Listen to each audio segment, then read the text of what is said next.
أنا اسمي شهد وعمري 27 سنة، متجوزة ومعايا الحمد لله بنت وولد، وساكنة قريبة من أهلي.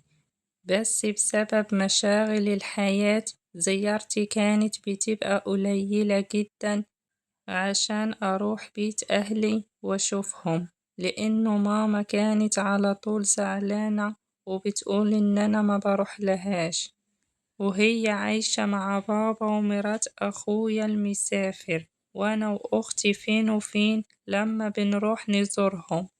وأمي على طول بتلومني على كده كتير، وأحيانا بتكون مصممة إن إحنا نزورها أنا والأولاد، وفعلا برتب أموري وبروح أنا والأولاد، وكمان بتصمم إنه إحنا نبات عندها. ماما وبابا في السبعينات والحمد لله صحتهم كويسة جدا، بس بابا في الفترة الأخيرة بقى بيعاني من مشاكل في الذاكرة. وفي يوم رحت أنا والأولاد عند ماما، وبعد ما أخدنا سهرتنا خلتنا ننام في الأوضة مخصصة للضيوف، فيها سرير واحد بس، وبنتي بتنام مع مرات أخويا، وطبعا هي بتحبها جدا، وفضلوا سهرانين هما الاتنين. وأنا طبعا دخلت نمت، وأنا في عز نومي حسيت بحاجة غريبة جدا، صحيت مفزوعة، لقيت بابا واقف على راسي، وكان كأنه بيدور على حاجة كده في الدولاب موجودة في الأوضة. سألته يا بابا عاوز حاجة؟ مالك؟ قال لي لأ معلش قلقتك، وراح خارج من الأوضة. أنا مركزتش في الموضوع خالص، وبعد كده بفترة رحنا تاني نبات عند ماما، ونمت في نفس الأوضة.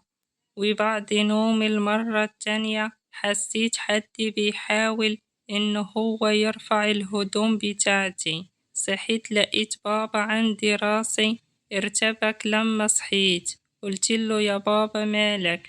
قالي بدور على نضاراتي كنت سايبها هنا.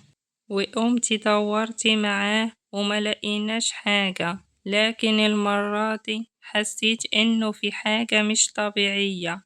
واليوم التاني كمان بيت عندي ماما، والمرة دي أنا ما نمتش وعملت نفسي نايمة، ولحد ما البيت هدى تماما لقيت بابا داخل الأوضة عندي مباشرة ناحية السرير اللي أنا نايمة عليه، وبيحاول إنه هو كمان بيحاول يرفع هدومي. مسكت ايده بقوله ليه يا بابا؟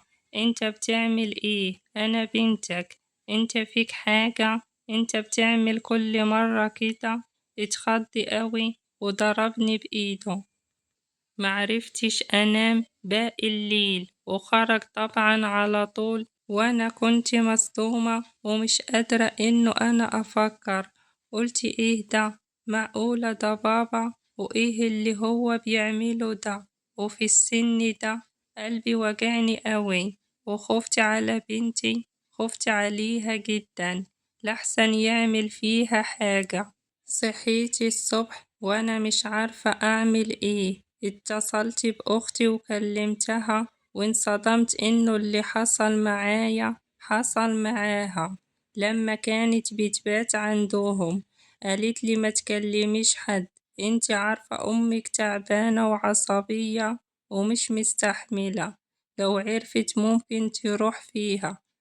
أكيد أبوكي ده مش طبيعي وفي حاجة في دماغه. وطبعا أنا ساعتها ما بقيتش عارفة هو عمل كده كمان مع مرات أخويا أو مع حد تاني من البنات أو إيه.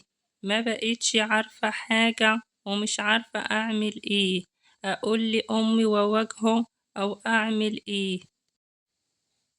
وهل ده طبيعي في سنه ده، ولا هو بيعمل كده كحبه في الموضوع ده؟ بجد أنا ما بقيتش عارفة أعمل إيه، لأنه الموضوع طبعا زاد عن حده. أي حد بيروح يبات مع ماما بنتفاجئ باللي بيحصل من بابا، فإحنا طبعا مش عايزين نقول لماما لإنها تعبانة وممكن تروح فيها، فأنا عايزة حل للموضوع ده، عشان كده حبيت أشارك معاكم حكايتي عشان تنصحوني وتقولولي أعمل إيه وأتصرف إزاي مع أبويا.